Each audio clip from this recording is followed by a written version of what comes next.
وہ ہدایت اور وہ روشنی ہے، وہ نور ہے، وہ بابرکت کلام ہے اللہ کا، جس کی روشنی میں انسان اپنی زندگی کو سنوارتا ہے۔ جی اس کی یہ دنیاوی زندگی انتہائی خوبصورت ہو جاتی ہے اور وہ پھر اشرف المخلوقات قرار پاتا ہے۔ اس لیے بلا شبہ اللہ نے جہاں انسان کی کھانے پینے کی دنیاوی ضرورتیں، اس کی نفسی اور جسمانی ضرورتوں کا اہتمام فرمایا ہے، تو اس سے بڑھ کر اس کی روحانی اور اس کی ہدایت کا اہتمام فرمایا ہے، اور اس ہدایت میں یہ آخری کلام اللہ کا کلام سب سے بڑی نعمت ہے۔ اس پر جتنی بھی خوشی کا اظہار کیا جائے، اپنی قسمت پر ناز کیا جائے، اور پھر سب سے بڑھ کر اہل ایمان کے لیے تو قرآن کہتا ہے کہ یہ تو اہل ایمان کے لیے رحمت ہے، یہ کتاب اہل ایمان کے لیے رحمت ہے، اس لیے کہ مومنین اسی کے مطابق زندگی بسر کرتے ہیں۔ اور شروع میں ہی بیان کر دیا گیا ذالک الکتاب لا ریب فیہ ھدی للمتقین، یہ تقوی والوں کے لیے ہدایت ہے، رہنمائی ہے، جو اللہ کا خوف کرتے ہیں۔ بلا شبہ ان کے لیے تو یہ ایسی روحانی غذا ہے کہ صبح و شام اور اپنا ہر کام اسی کے مطابق وہ کرتے ہیں۔ صحیح، یقین ڈاکٹر صاحب یہ سب سے بڑی نعمت اللہ تبارک و تعالیٰ کا سب سے بڑا کرم ہے۔ کیا یہ خوشخبری ان لوگوں کے لیے ہے جو اس کو سمجھتے ہیں، جو اس پہ عمل کرتے ہیں؟ یہ بالعموم سب کے لیے رحمت کا باعث ہے اگر کوئی جانے؟ بلا شبہ، کیونکہ اللہ کا کلام پوری انسانیت کے لیے ہے، جی اس لیے قرآن مجید میں اللہ رب العزت نے اس کے لیے جو ذاتی نام، یہ اللہ کا کلام ہے، اور نام بھی اللہ نے خود اسے عطا فرمایا ہے، جی بل ہوا قرآن مجید، یعنی خود فرماتا ہے قرآن اور مجید بڑی عظمت والا ہے، بے شک، اس میں بڑی بزرگی ہے، اس میں بڑی عظمت ہے، بڑی پاکیزگی ہے۔ یہاں تک فرمایا قرآن کریم، یہ رحمت ہے، یہ اللہ کا خاص کرم ہے تم پر، یہ فرقان ہے، یہ موعظہ ہے، یہ نور ہے، یہ برہان ہے۔ یعنی اللہ رب العزت نے کئی ناموں سے اپنے اس کلام کو، اپنی اس نعمت کو، اس کا اظہار فرمایا گیا کہ یہ پوری انسانیت کے لیے، جی یعنی یہ انسانیت کا پیغام ہے۔ اور آپ قرآن کا مطالعہ کریں گے تو یہ اتنی شاندار، اتنی خوبصورت کتاب ہے، اس کا موضوع ہی انسان ہے، اللہ، یعنی اس کا بنیادی، ہر کتاب کا کوئی بنیادی موضوع ہوتا ہے، یہ اس کا مخاطب جی جی بالکل انسان ہے۔ یعنی انسان وہ کسی نسل سے تعلق رکھتا ہو، کسی علاقے سے تعلق رکھتا ہو، کسی تہذیب سے اس کا تعلق ہو، کسی زمانے سے اس کا تعلق ہو، کیونکہ یہ عالمگیر کتاب ہے۔ اس لیے انسان کے اندر جو اس کے فطری جذبات ہیں، فطری میلانات ہیں، اس کے ساتھ ساتھ اس کے اپنے شوق ہیں جو محرکات ہیں، پھر اس کے جو اعمال اور افعال ہیں، حتیٰ کہ اس کی نفسی اور باطنی جو کیفیات ہیں، ان کے اندر بھی اسے مخاطب کر کے بیان کیا گیا ہے کہ تمہارے لیے کون سی رہنمائی ہے۔ اس لیے یہ تو عالمگیر پیغام ہے، اور ہر تہذیب، ہر ملت اور ہر انسان کے لیے ہے۔ پھر اس میں کسی جنس کا بھی تعین نہیں ہے کہ یہ صرف مردوں کے لیے، عورتوں کے لیے نہیں، یہ انسان میں دونوں حیثیتیں شامل ہیں، مرد و عورت، بچہ، جوان، بوڑھا، یعنی کسی بھی عمر کے مرحلے سے جس کا تعلق ہو، سب کے لیے یہ ہدایت اور رہنمائی ہے۔ اور اتنی بڑی نعمت ہے کہ دیکھیے اللہ رب العزت قرآن مجید نازل ہونے سے پہلے جب نازل ہو رہا تھا تو اللہ تعالیٰ نے رسول اللہ صلی اللہ علیہ وآلہ وسلم اور اس امت کے لیے فرمایا کہ یہ اتنی بڑی نعمت میں نے تم پر عطا فرمائی ہے کہ لقد من اللہ علی المؤمنین اذ بعث فیہم رسولا۔ یہ پوری لمبی آیت مبارکہ ہے جس میں تفصیل ہے کہ اللہ نے مومنوں پر احسان کیا ہے کہ انہی میں سے اللہ نے اپنا رسول بھیجا جو تلاوت آیات کرتے ہیں، تعلیم کتاب کرتے ہیں، تعلیم حکمت دیتے ہیں اور لوگوں کا تزکیہ کرتے ہیں۔ یعنی اور اس سے پہلے کیا تھے، تم کھلی گمراہی میں مبتلا تھے، یعنی اس سے پہلے، اس کتاب سے پہلے پوری انسانیت ایک کھلی گمراہی میں مبتلا تھی۔ جو اس اسلامی اور الہامی تعلیمات آ چکی تھیں، لوگوں نے اسے بھلا دیا تھا، اس کے اندر تعریف کر دی تھی،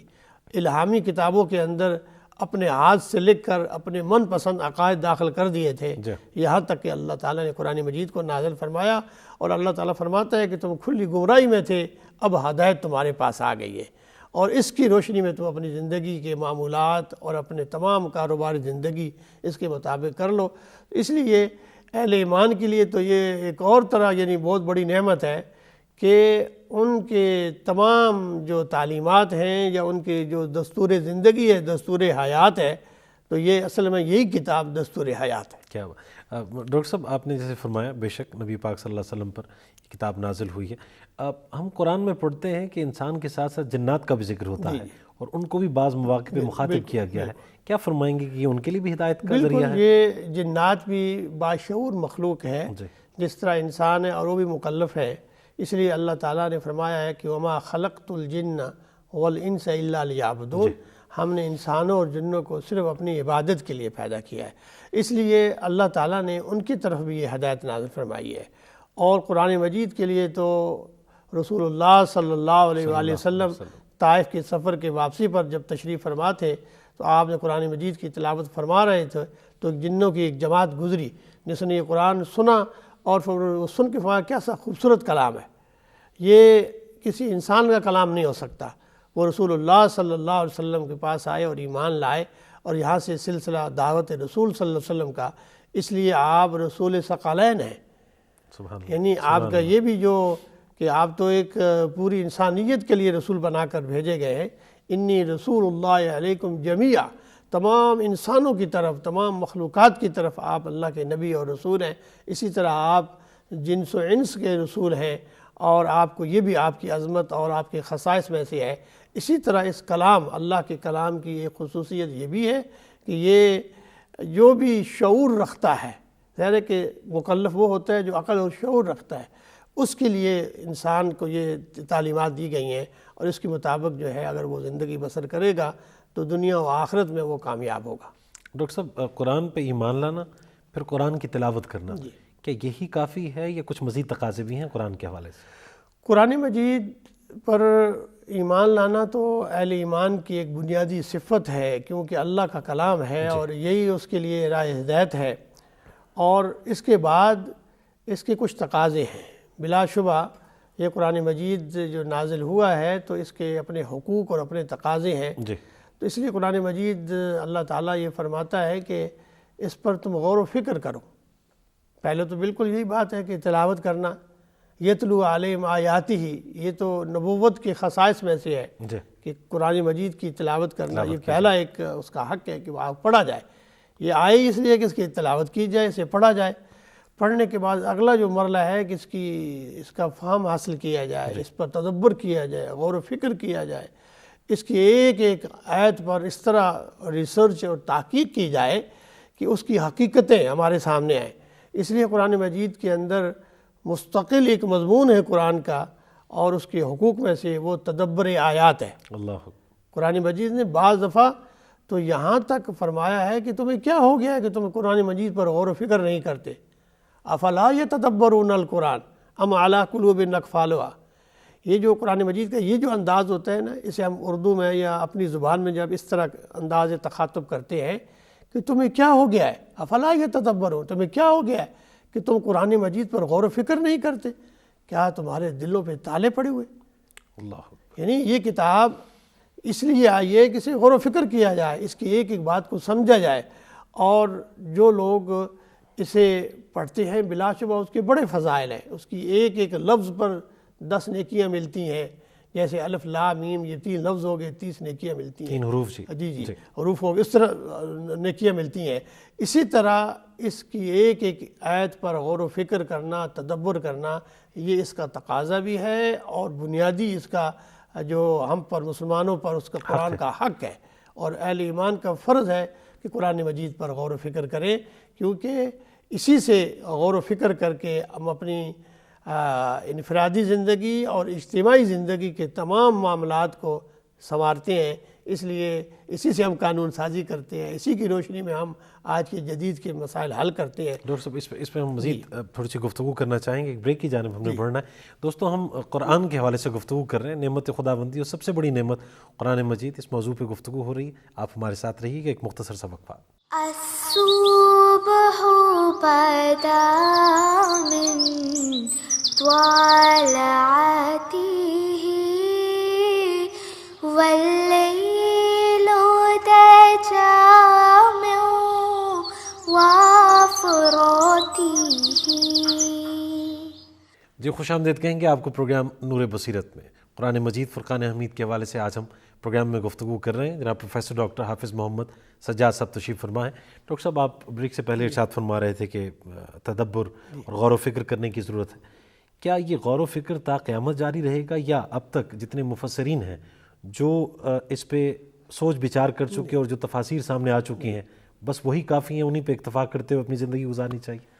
قرآن مجید پر جو غور و فکر ہے اور اس پر تدبر کا جو سلسلہ ہے یہ قیامت تک جاری رہے گا، کیونکہ یہ کتاب اسلامی فقہ کا، اسلامی قانون کا بنیادی مصدر ہے، بنیادی سورس ہے، اور قیامت تک کے لیے مسلمان جب بھی کوئی نیا مسئلہ پیدا ہوگا، کوئی ایسی مشکلات آئیں گی، اس کتاب کی طرف رجوع کریں گے۔ اور دلچسپ معاملہ یہ ہے کہ امت نے رسول اللہ صلی اللہ علیہ وسلم کے عہد سے لے کر آج تک آپ دیکھیے قرآن مجید کو اپنے تمام تر تحقیق کا ایک مرکز بنایا ہے، اور اس قرآن مجید میں سینکڑوں علوم ہیں۔ آج جتنے بڑے علوم جو جنہیں ہم علوم اسلامیہ کہتے ہیں یا الہیاتی علوم کہتے ہیں، دینیات کہتے ہیں، تھیالوجی کہتے ہیں، یہ سارے کے سارے علوم ہمیں قرآن مجید سے ملے ہیں۔ اور جتنا جتنا انسان غور و فکر کرتا جائے گا اس میں سے اپنے اپنے جو علوم ہے وہ حاصل کرتا جائے گا۔ حضرت علی مرتضیٰ شیر خدا رضی اللہ تعالیٰ عنہ کا ایک فرمان ہے کہ میں ہر چیز قرآن سے ثابت کر سکتا ہوں، یعنی قرآن اس قدر علوم کا منبع و مخزن ہے کہ اس میں ہر علم موجود ہے۔ اس قرآن کی روشنی میں ہر چیز اس سے حاصل کر سکتا ہوں، کیونکہ اللہ تعالیٰ فرماتا ہے کہ ہم نے کوئی چیز ایسی نہیں ہے جو اس کتاب میں جو ہے وہ بیان کرنے سے رہ گئی ہو، ہر چیز اس کے اندر موجود ہے۔ اس لیے دیکھیے کہ مفسرین نے کتابیں لکھی، تفسیریں لکھی، اور آج آپ دیکھتے ہیں کہ آج بھی قرآن مجید کے تراجم اردو زبان کے اندر اور نئی نئی تفسیریں لوگ لکھ رہے ہیں۔ اس لیے نئی تفسیر لکھنے کا مطلب یہی ہے کہ آج کے حالات کے مطابق اب اس قرآن کو سمجھانا ہے، تو آج کا جو زمانہ ہے، آج کے مسائل کیا ہیں، آج کی ضرورتیں کیا ہیں، مشکلات کون سی پیدا ہو گئی ہیں، اس کے حل کے لیے ہم قرآن کی طرف رجوع کرتے ہیں۔ اس لیے اس پر تدبر اور غور و فکر اور تحقیق اور تفسیر اور تعویلات قیامت تک جاری رہیں گی۔ ڈاکٹر صاحب آپ نے فرمایا کہ یہ ایمان والوں کے لیے خصوصاً رحمت ہے، پھر ہدایت کا سرچشمہ ہے، لیکن ہدایت ان لوگوں کو ملتی ہے جو متقی ہیں، پرہیزگار۔ یہ تقویٰ کو کیوں اس قدر اس سے جوڑ دیا گیا ہے، اس کی کیا خاصیت ہے؟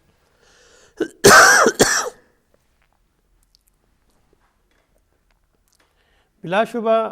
ہدایت اور رہنمائی تو وہ حاصل کریں گے جو حقیقی اس سے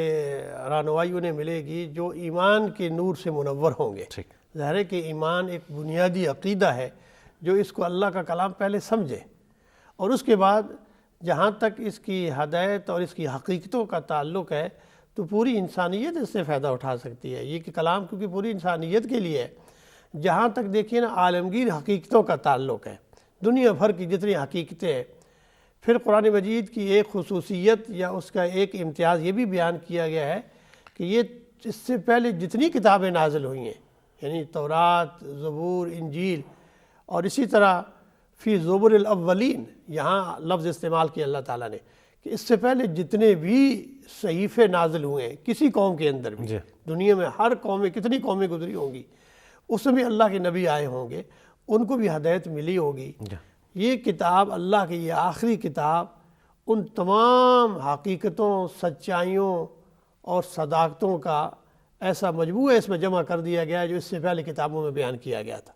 اب یہ انہی کی مہمن ہے،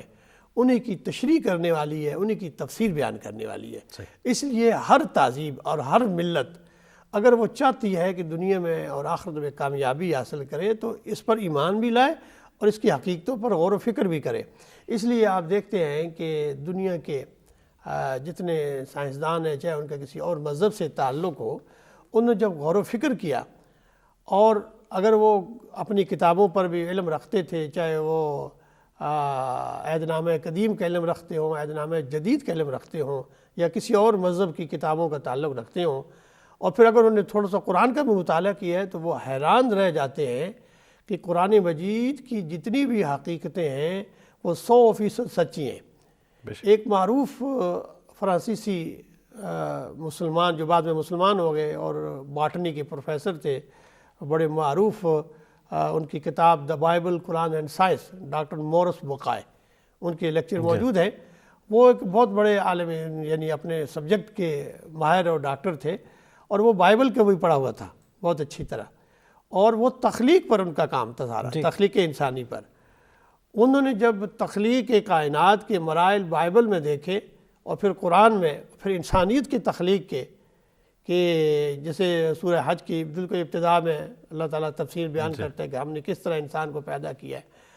تو وہ حیران رہ گئے کہ جو سائنٹیفک اپروچ قرآن کی ہے کسی اور الہامی کتاب میں اس کی تفصیل اب نہیں ملتی، اور بالآخر وہ مسلمان ہو گئے۔ اور انہوں نے پھر اس پر کتاب لکھی دا ہولی قرآن، یعنی قرآن، سائنس اور بائبل، اور اس میں ثابت کیا کہ جدید سائنٹیفک لحاظ سے جو تخلیق کائنات ہے، تخلیق انسانیت ہے، وہ جو قرآن نے بیان کیا ہے بالکل اس کے مطابق ہے۔ اسی طرح فلکیات کے جو ماہرین ہیں، ایک کتاب چھپی ہے کہ یہ کائنات کیسے بنی، تقریباً 100 کے قریب ایسے سائنسدان ہیں جو فلکیات پر جنہوں نے کام کیا ہے، تو آخر کار انہوں نے مانا ہے کہ یہ کائنات ایسے ہی وجود میں نہیں آ گئی، کوئی حادثہ ہوا ہو اور وہ تخلیق بن گئی ہو، جیسے ڈارون کا نظریہ ارتقاء یا دوسرے لوگ یا بعض مذاہب کے اندر ہے، جیسے ہندو مت کے اندر ایک دھماکہ ہوا اور یہ کائنات بن گئی، اور پہلے مٹی تھی، پھر اس طرح اسی سے برہما پیدا ہوا۔ اور یہ بالکل کہتے ہیں کہ یہ اس میں کوئی لاجک نہیں ہے، کوئی سائنس نہیں ہے، کوئی اس کے اندر حقیقت نہیں ہے، جبکہ قرآن مجید نے جو اس کے کائنات کی حقیقت بیان کی ہے، یہ زمین و آسمان، یہ چاند، سورج، ستارے، یہ کائنات کا نظام، اس کے اندر قرآن بار بار یہ کہتا ہے ان فی خلق السماوات والارض لآیات لقوم یعقلون، کہ یہ زمین و آسمان میں جو نشانیاں ہیں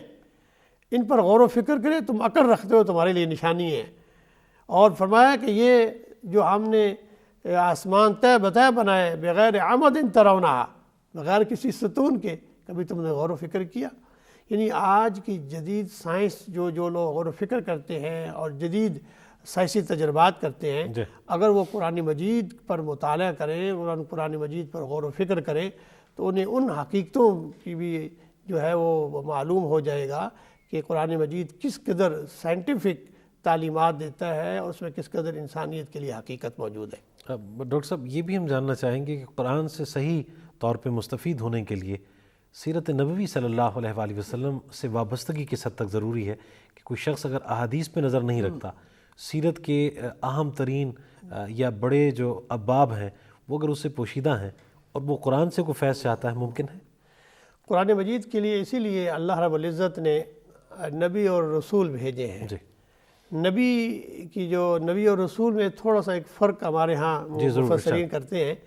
کہ نبی تو وہ ہوتا ہے کہ جو سابقہ شریعت یا قانون یا الہامی تعلیمات ہی کی تائید کرنے کے لیے آتا ہے،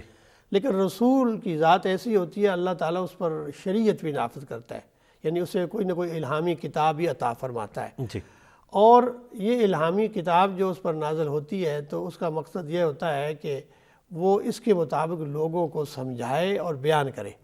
رسول اللہ صلی اللہ علیہ وآلہ وسلم پر جب قرآن مجید نازل ہوا تو ساتھ ہی فرمایا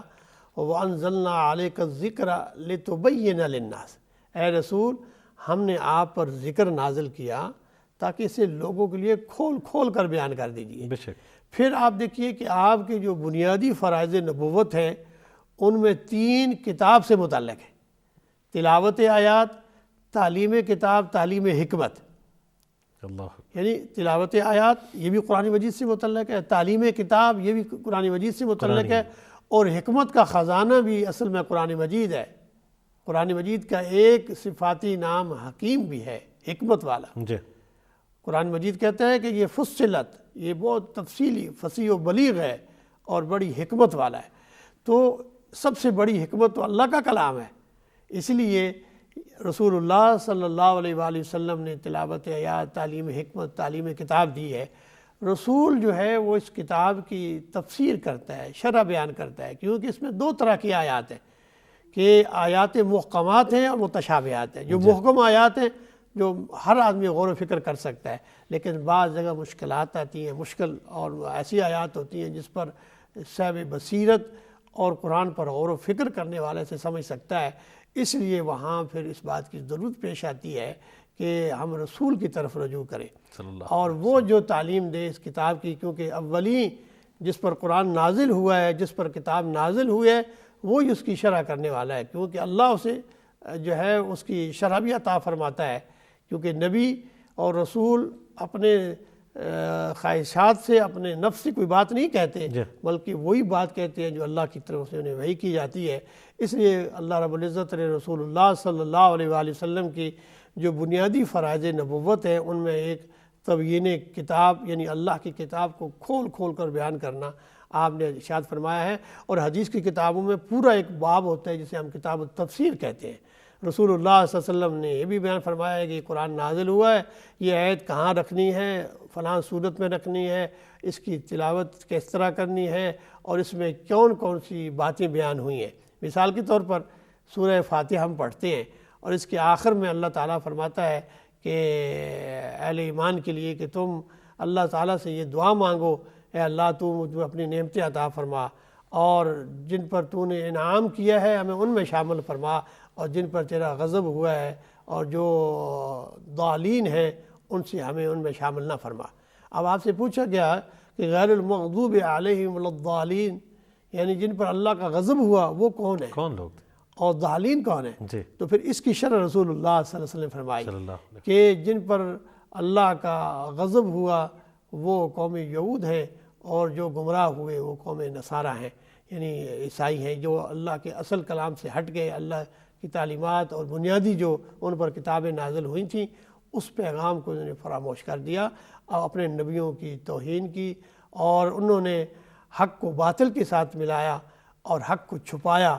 اور اللہ کا غضب ان پر نازل ہوا۔ اس لیے اللہ تعالیٰ نے سورہ بقرہ کے اندر اور بہت ساری دیگر آیات میں ان سابقہ قوموں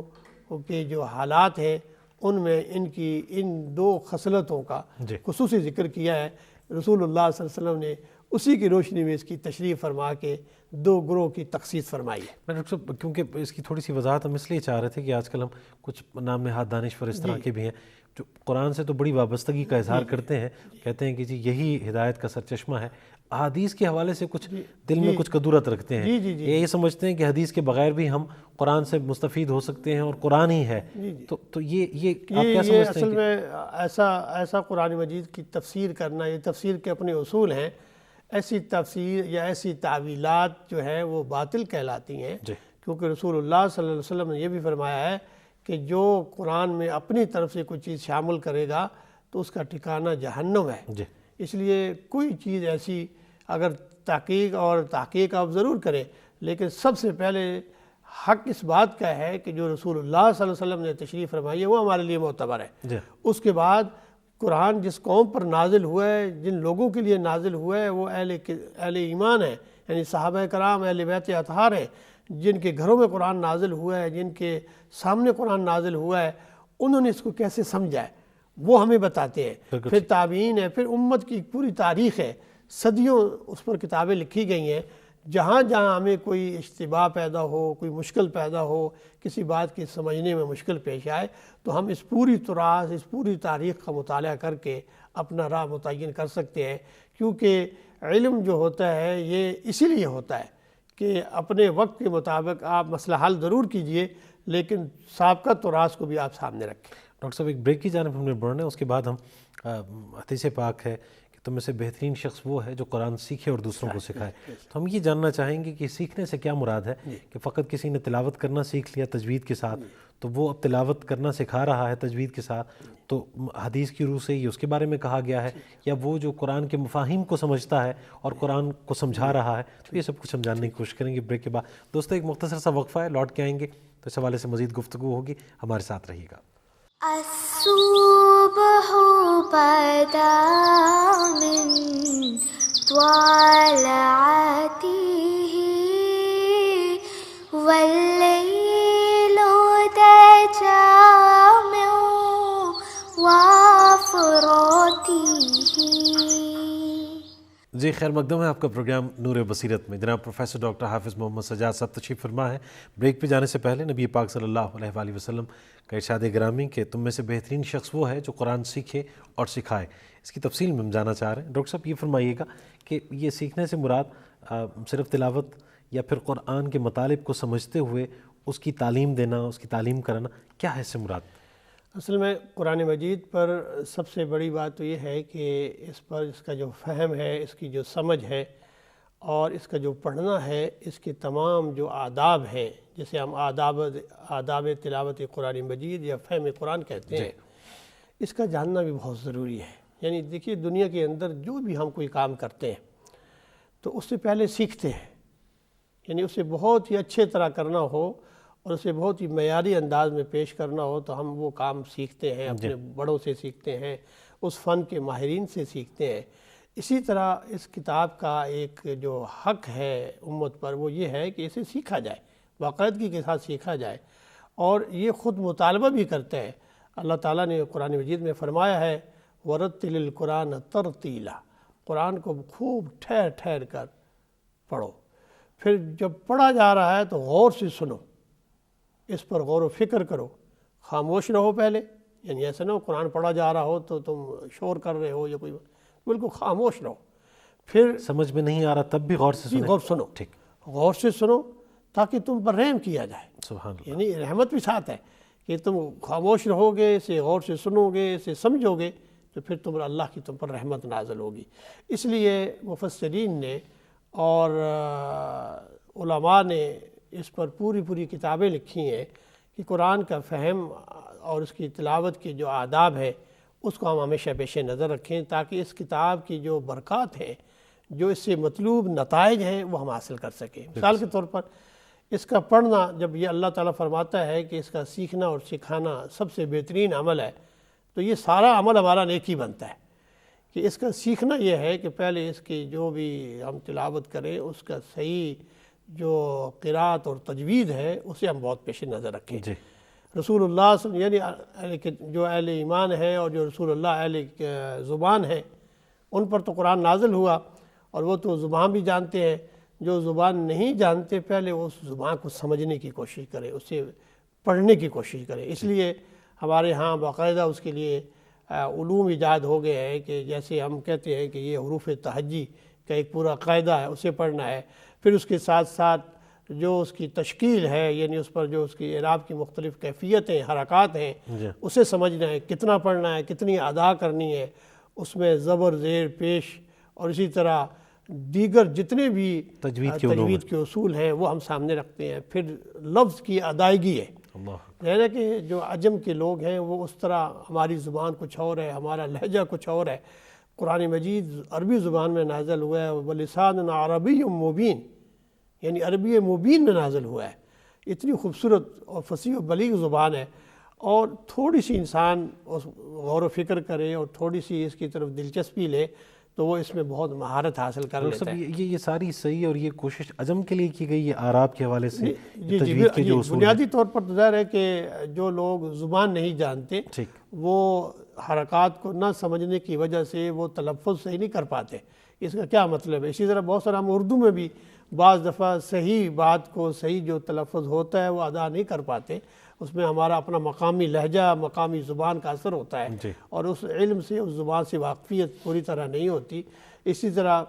بہت سارے آپ نے سنا ہوگا کہ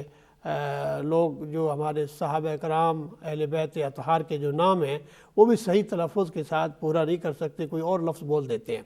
حالانکہ وہ کیونکہ زبان کو نہیں جان رہے ہوتے اور عرف عام میں وہ چیزیں پہلے انہیں پڑھی نہیں ہوتی، اور وہ اپنے محاورے اور اپنے زبان کے حوالے سے وہ بات بول دیتے ہیں۔ اب ہمارے یہاں ایک بڑا معروف ایک رسول اللہ صلی اللہ علیہ وسلم کی جو دائی ہیں حضرت ثویبہ، ہمارے یہاں صوبیہ لوگ اسے پڑھتے ہیں۔ تو اس طرح کے بہت سارے اور نام اور اسماء ہیں جو ہم صحیح نہیں پڑھ سکتے۔ قرآن مجید کے لیے تو بہت ہی ضروری ہے کہ اسے سیکھا جائے اور اسے، اس کے اصولوں کو سیکھا جائے، اس کی تلاوت کے آداب کو سیکھا جائے، تجوید کے جو بنیادی اصول ہیں اس کو سیکھا جائے۔ یہ کس درجے میں ضروری ہے ڈاکٹر صاحب، اس کی وضاحت کر یہ دیجیے۔ دیکھیے، قرآن مجید کے پڑھنے والے ہر آدمی کے لیے لازمی ہے کہ قرآن کو صحیح تو پہلے پڑھے، کیونکہ وہ صحیح پڑھ نہیں سکے گا تو اس کے کئی معنی ہو جائیں گے۔ اور نماز میں جو ہم تلاوت کر رہے ہوتے ہیں اگر وہ غلط کر رہے ہیں بالکل تو گناہ ہوگا، اس سے نماز پہ فرق پڑتا ہے۔ بالکل، وہ اس لیے کہ آپ جو بات آپ کہہ رہے ہیں، اگر آپ یعنی انعمت اگر پڑھتے ہیں اور انعام تو پڑھتے ہیں تو آپ نے ایک ایسا بات کہہ دی ہے کہ جو بعض دفعہ شرک کے درجے تک پہنچ جاتی ہے. تو اس طرح ہمیں کوئی ایسا جو ہے غور و فکر کرنا ہے اور اس کی ایک ایک لفظ کو سمجھنا ہے اور اس سے پہلے اس کے اصولوں کو سمجھنا ہے. کہ جو تجوید کے اصول ہیں وہ ہر آدمی اتنا ضرور سیکھے کہ جو وہ پڑھ رہا ہے وہ صحیح پڑھے قرآن مجید کو. اس کے پورے جو اللہ کا منشا ہے جو اس آیت کے اندر جو اس یعنی اس تحریر کے اندر جو قرآن مجید کے جو اسباق ہے اس کے اندر جو قرآن چاہ رہا ہے پہلے اس کو سمجھا جائے, اس سے پڑھا جائے. یہ ڈاکٹر صاحب پہلا سٹیپ ہوا کہ آپ کا تلفظ آپ کی ادائیگی ٹھیک ہو. اگلا درجہ کیا؟ اگلا درجہ پھر اس میں پھر فرمایا کہ اپنی آوازوں کو بھی خوبصورت کرو. اچھا, یعنی قرآن مجید کے ذریعے سے خوش الحانی سے پڑھو کہ القرآن میں رسول اللہ صلی اللہ علیہ وسلم کا فرمان ہے کہ اپنی زبانوں کو اور اپنی آوازوں کو قرآن سے مزین کرو, خوبصورت بنا کے پڑھو. اس لیے آپ دیکھیے کہ آپ پر قرآن نازل ہوا ہے, لیکن بعض دفعہ دلچسپ بات ہے کہ آپ حضرت معاذ ابن جبل رضی اللہ تعالیٰ عنہ, حضرت ابو موسیٰ اشعری, حضرت ابی ابن قعب اور اسی طرح حضرت عبداللہ ابن مسعود رضی اللہ تعالیٰ عنہ سے قرآن مجید فرماتے تھے کہ آپ مجھے قرآن سنائیں. اور ایک روایت میں آتا ہے کہ جب وہ قرآن مجید سنا رہے تھے تو آپ کے آنکھوں سے آنسو جاری تھے. یہ اس کی تاثیر ہے. حالانکہ اللہ کے قرآن اللہ آپ پر بھی نازل ہوا ہے, آپ بھی پڑھتے تھے تو قریش مکہ رات کو چھپ کے سنتے تھے. جب آپ پر قرآن نازل ہوا وہ حرم پاک میں آپ قرآن مجید کی تلاوت فرماتے تھے اور وہ چھپ کے سنتے تھے, اور جب صبح تک سنتے تھے. جب صبح مل جاتے مختلف گلیوں سے اکٹھے ہوتے تو وہ کہتے ایک دوسرے کو لعن طعن کرتے کہ سارا دن ہم رسول اللہ صلی اللہ علیہ وسلم کی مخالفت کرتے ہیں لیکن تم رات کو چھپ کے قرآن سنتے ہو. پھر کہتے کہ اللہ کا کلام ہے, یہ کسی انسان کا کلام نہیں. اس لیے اللہ رب العزت نے رسول اللہ صلی اللہ علیہ وسلم کو سب سے بڑا معجزہ جو عطا فرمایا ہے یہ کلام ہے. اس لیے اعجاز قرآن سب سے بڑا معجزہ ہے. بے شک یہ اس کا اعجاز ہے, اور اس کا یہ جو اس کا معجزے کی ایک اللہ تعالیٰ نے قرآن میں یہ فرما دیا ہے کہ تم اس جیسی ایک صورت بنا کے لاؤ. فاتوا بصورۃ من مثلی وادعوا شہداءکم, اس جیسی تم اپنے گواہوں کو اپنے ساتھیوں کو ساتھ ملا لاؤ, اس جیسی کوئی ایک صورت ہی بنا کے لاؤ. تو یہ تم نہیں لا سکتے اور نہیں کر سکتے. نہیں کر سکتے. بالکل. تو یہ چیلنج جو ہے قیامت تک کے لیے یہ اللہ کا کلام ہے اور اس کی عظمت ہے. تو ظاہر ہے کہ اس کو بہت ضروری ہے کہ اس کو سمجھا جائے. ڈاکٹر صاحب ایک شخص نے تجوید بھی بہتر انداز میں کر لی, وہ اس کو اچھی طرح سے پڑھ رہا ہے, خوش الہانی کے ساتھ پڑھ رہا ہے, یہیں پہ اتفاق کرے کہ نہیں اسے مزید آگے بڑھنے کی اس میں ایک لگن ہونی چاہیے. پہلا سٹیپ تو یہ ہے کہ اسے صحیح پڑھنا آئے, پھر اس کے بعد اسے خوبصورت انداز میں لوگوں تک پہنچائے. پھر تیسرا مرحلہ اس کا یہ ہے کہ اسے سمجھا جائے کیونکہ یہ قرآن مجید اس لیے نازل ہوا ہے کہ اس کے مطابق ہم نے زندگی بسر کرنی ہے. یہ قرآن مجید کا ہم سے مطالبہ کیا ہے, وہ کیا کہہ رہا ہے, کیا تعلیم دے رہا ہے. یعنی ایک انسان پڑھتا جو رہے کہ جھوٹے پر اللہ کی لعنت ہے, وہ لعنت اللہ علی القاذبین, یہ آیت تو پڑھتا ہے لیکن اس کا مفہوم نہیں سمجھتا. جو پڑھنے کا ثواب اجر و ثواب ہے وہ تو اسے مل رہا ہے کہ اللہ کا کلام ہے, لیکن اس آیت مبارکہ سے جو پیغام مل رہا ہے کہ اس برائی سے بچنا ہے, اللہ کی اس پر لعنت ہے جو جھوٹ بولتا ہے. وہ جھوٹ بولتے ہیں اس کو پتہ ہی نہیں ہے یہ لعنت تو مجھ پہ برس رہی ہے. تو وہ پیغام جو اللہ کا پیغام ہے اس کی تفہیم, اس کی شرح اور تفصیل, پھر اس سے اگلا مرحلہ جو ہے اس پر غور و فکر کر کے اس سے نتائج اخذ کرنا ہے. یعنی اس پہ یہ دیکھنا ہے کہ قرآن مجید میں یہ حکم نازل ہوا ہے تو اس سے مطلب کیا ہے اور اس کی مزید اس کی کیا کیا دلالات اور کیا کیا تعبیرات ہیں. ڈاکٹر صاحب یہ اہم نقطہ ہے کہ جو نتائج اخذ کرنا ہے یہ ہر مسلمان کا فرض ہے اور اس کو یہ کرنا چاہیے, یہ صرف علماء کرام کا یا مفسرین کا یہ فریضہ ہے؟ یہ ضروری ہے کہ جو اس فن کا ماہر ہو, پھر اصول تفسیر کا ماہر ہو, اصول فقہ کا ماہر ہو, جو قرآن پر کئی علوم پھر قرآن پر جو اخذ و استنباط کرنا ہے اس کے لیے علماء نے لکھا ہے تقریباً جو قرآن کے 30-40 علوم ہیں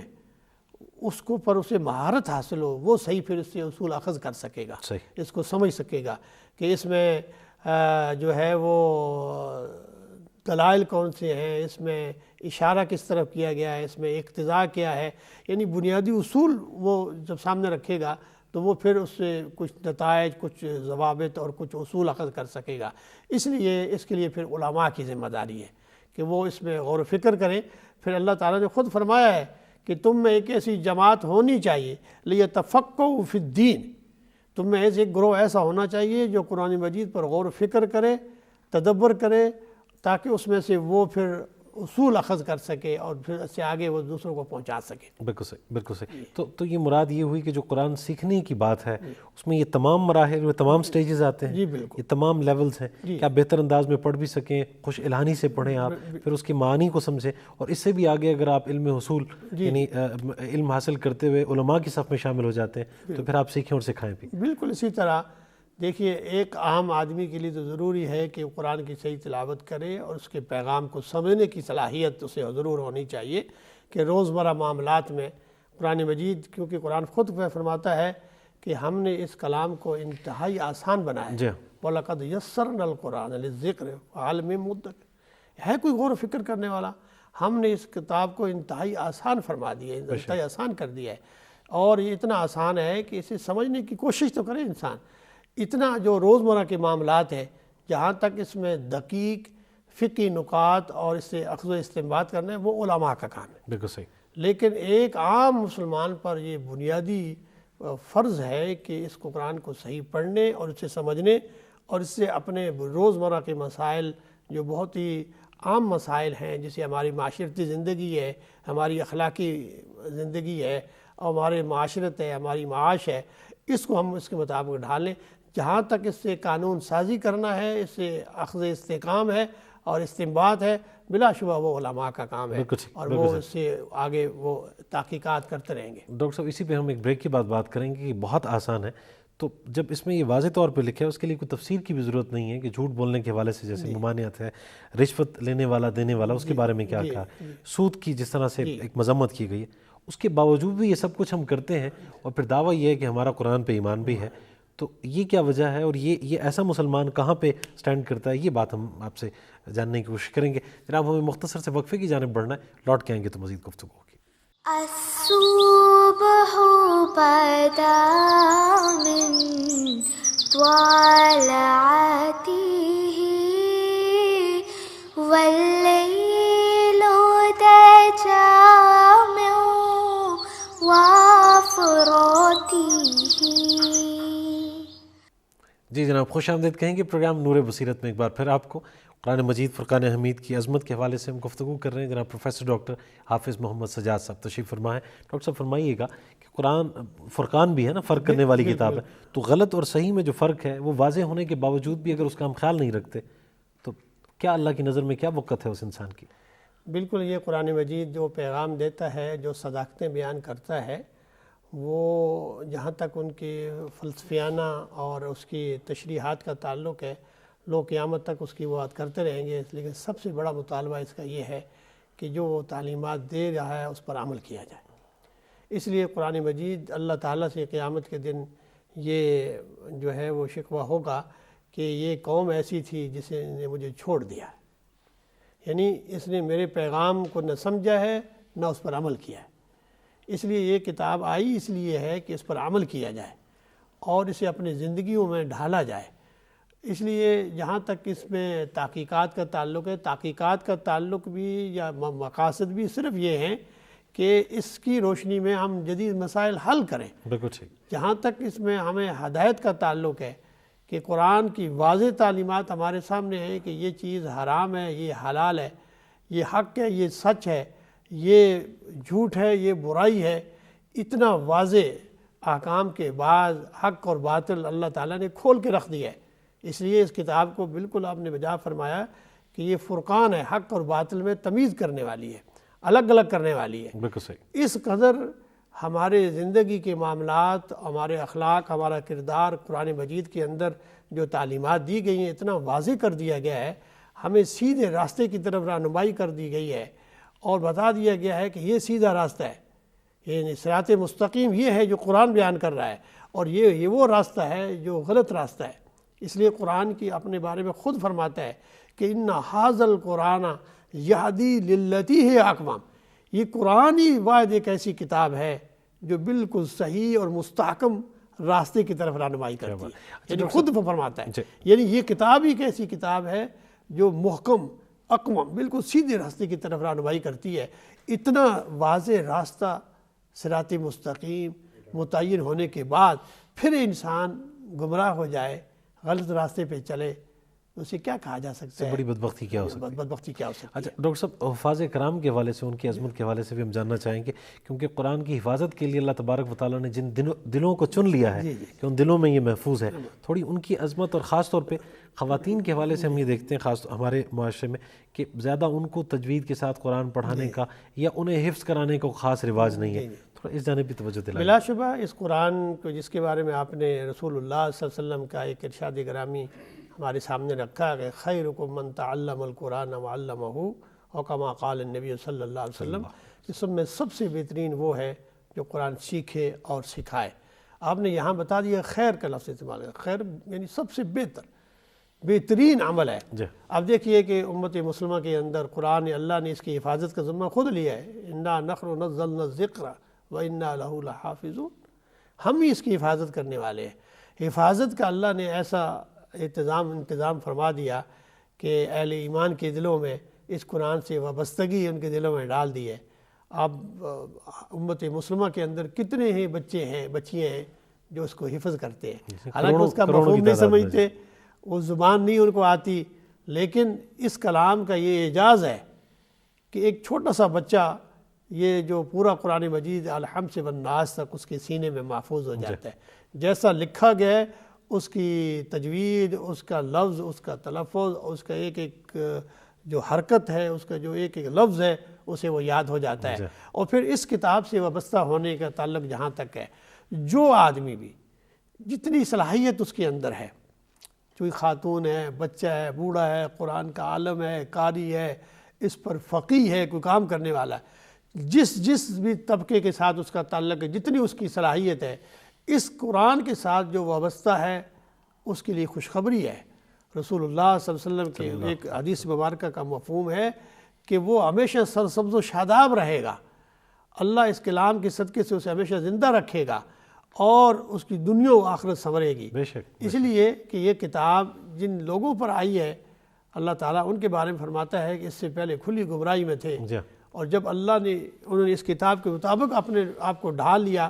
تو پھر اللہ فرماتا ہے کہ یہ وہ لوگ ہیں رضی اللہ عنہم ورضوا عنہ، اللہ ان سے راضی ہو گیا، وہ اللہ سے راضی ہو گئے، اور ہمیں حکم دے رہا ہے کہ اگر تم پیروی کرنی ہے تو ان اصحاب رسول اللہ صلی اللہ علیہ وسلم، اصحاب رسول اہل بیت کی پیروی کرو، ان کے نقشے پر محمد الرسول اللہ والذین معہ شداء علی الکفار رحماء بینہم۔ اصل میں انہوں نے اپنی پوری زندگیاں جو جہالت پر مبنی تھیں اس سے ختم کر کے نور کی طرف آ گئے، اس نور کی روشنی سے وہ خود بھی منور ہوئے اور پوری دنیا کو بھی منور کیا۔ بلا شبہ ہمارے معاشرے میں کسی بھی طبقے میں جو لوگ بھی قرآن کی خدمت کر رہے ہیں، اسے قرآن لوگوں تک پہنچا رہے ہیں، اپنے بچوں کو حفظ کی تعلیم دے رہے ہیں، تجوید کی تعلیم دے رہے ہیں، بچیوں کو تعلیم دے رہے ہیں، خواتین کے قرآن مجید کے درس کے حلقے ہیں، اسی طرح علماء کے قراء کے جو لوگوں کو سکھا رہے ہیں، تو اللہ تعالیٰ ان کو یہ اس کا اجر عطا فرمائے گا۔ جو خود وہ پڑھتے ہیں وہ تو ضرور اجر ملتا ہی ملتا ہے، لیکن جو دوسروں تک قرآن کی تعلیمات کو پہنچانا، سکھانا اور سیکھنا ہے، اس کا اجر بھی اللہ انہیں عطا فرمائے گا، اور یہ ایسا اجر ہے کہ اس سے ان کی دنیا بھی سنورے گی اور آخرت میں تو اللہ تعالیٰ نے ان کے لیے بے پناہ اجر و ثواب رکھا ہے۔ ڈاکٹر صاحب میں تھوڑا سا مزید چاہوں گا کہ اس پہ بات ہو کہ بچیوں کے حوالے سے، کیونکہ جو بچے ہیں یا قراء حضرات ہیں، انہیں تو رمضان المبارک میں بھی قرآن پڑھنے کا موقع ملتا ہے، دیگر حوالوں سے بھی کئی خواتین کے لیے ظاہری بات ہے کہ اس طرح ممکن نہیں ہے، تو ان کو اس حوالے سے انکریج نہیں کیا جاتا بلکہ کہ آپ حفظ کریں یا حفاظ کی صف میں شامل ہوں، کیا فرمائیے گا اس حوالے سے؟ بالکل، یہ جہاں تک یہ جو ہم نے حدیث پڑھی ہے اس میں یہ کوئی تخصیص نہیں کی گئی کہ اس میں مرد یا عورت کا تعلق ہو، تم میں سے کوئی بھی، خیرکم، یہاں عموم کا ذکر ہے کہ امت مسلمہ سے میں کوئی بھی، چاہے مرد ہو چاہے کوئی عورت ہو، قرآن کو سیکھے اور دوسروں تک پہنچائے، بہترین سیکھے اور سکھائے، اس کا اجر و ثواب ملے گا۔ اور یہ خواتین اپنے خواتین کے حلقے میں بیٹھ کے تو خوش الہانی سے قرآن پڑھ سکتی ہیں۔ ہمیں خود رسول اللہ صلی اللہ علیہ وسلم کے ازواج مطہرات امہات المومنین کی سیرت کا مطالعہ کریں گے تو آپ دیکھیں گے کہ ان میں کئی جو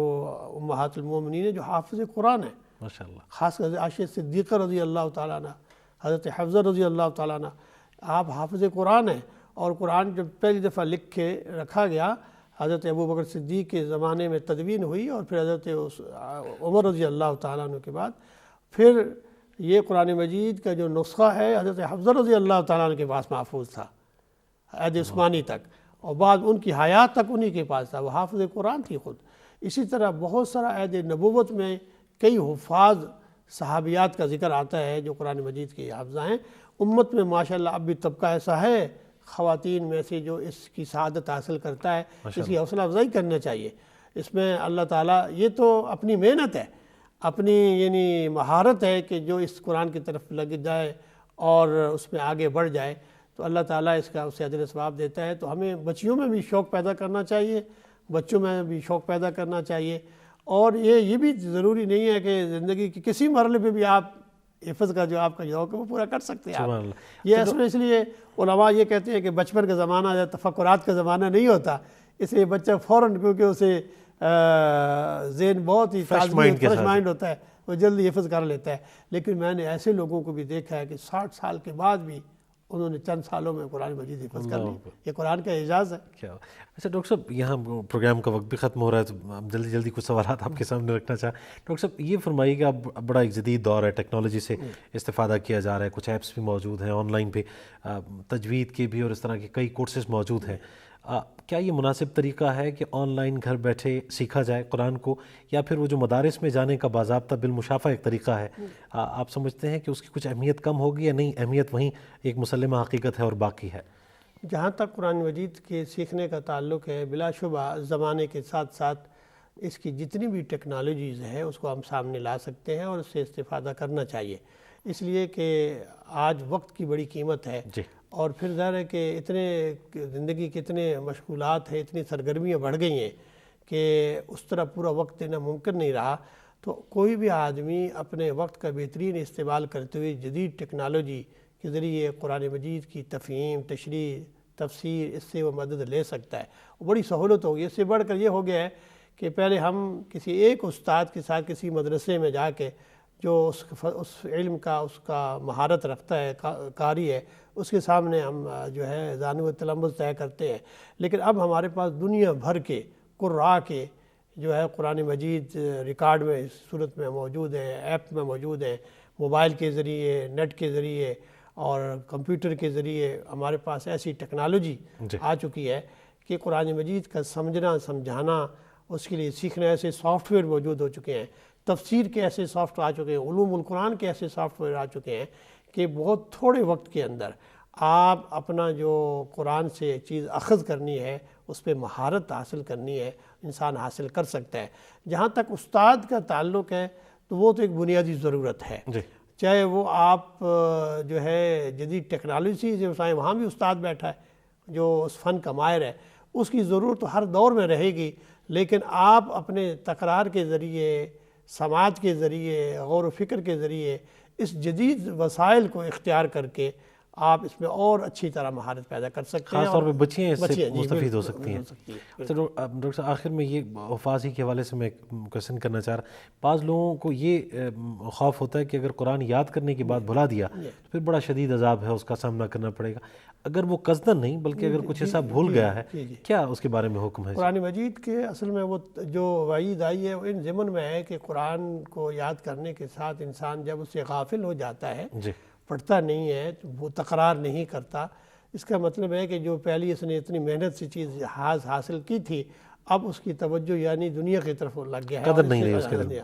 اس کی طرف اشارہ ہے کہ قرآن مجید کو جب آپ نے حفظ و ضبط کر لیا ہے تو پھر اس سے تکرار بہت ضروری ہے. ورنہ تو یہ ہے کہ انسان دنیا میں مشغول ہو جاتا ہے اور پھر بہت ساری ایسی چیزیں ہیں جو انسان بھول جاتا ہے.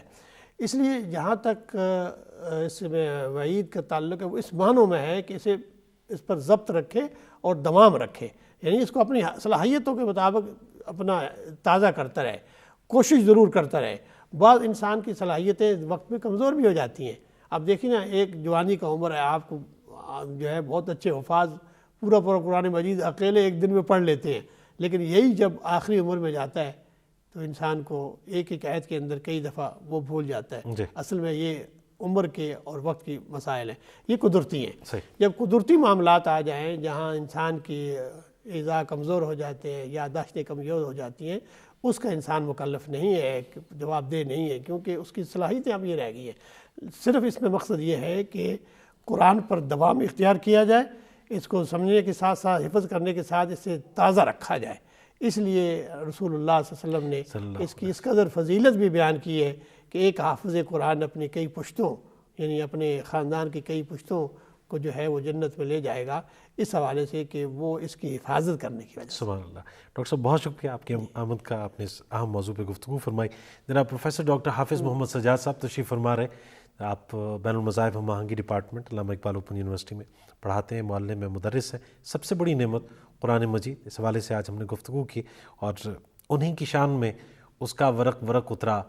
کہ جس کتاب کو ام الکتاب کہتے ہیں، تو نبی پاک صلی اللہ علیہ وآلہ وسلم صاحب قرآن ہے۔ تو جو شخص چاہتا ہے کہ قرآن سے فیض پائے، وہ سیرت سے دور نہیں رہ سکتا۔ جب آپ سیرت کے قریب ہوں گے تو قرآن کا فہم اور قرآن کی جو عظمت ہے صحیح معنوں میں آپ پہ ظاہر ہوگی۔ اور کوئی نعمت اور اس کی قدر آپ یوں لے لیجئے کہ کوئی محبوب چیز دنیاوی اعتبار سے آپ کے پاس ہے، ایک لیٹسٹ گاڑی کو ہی لے لیجیے، اس کے تمام فیچرز، اس کے جتنے فنکشنز ہیں ان سے آپ آگاہ ہوں گے، پھر اس کا استعمال کریں گے، اس کا اظہار کریں گے، اس سے آپ کے عزیز و اقربا، آپ کے دوست احباب مستفید ہوں گے۔ تو یہ تو ایک بڑی معمولی سی نعمت ہے، اور قرآن جیسی نعمت اگر اس کے بارے میں ہمیں پتہ نہیں ہے، یا اس کا ہم اظہار نہیں کرتے، یا اس کی حفاظت نہیں کرتے، تو پھر کیا ہم نے اس کو نعمت سمجھا؟ اللہ تبارک و تعالیٰ قرآن کی صحیح معنوں میں ہمیں قدر کرنے کی توفیق عطا فرمائے۔ آج کا پروگرام یہیں تک، اگلے پروگرام میں ایک نئے موضوع کے ساتھ آپ سے پھر ملاقات ہوگی۔ تصور زمان بابر کو نور بصیرت سے اجازت دیجیے۔ اللہ نگہبان۔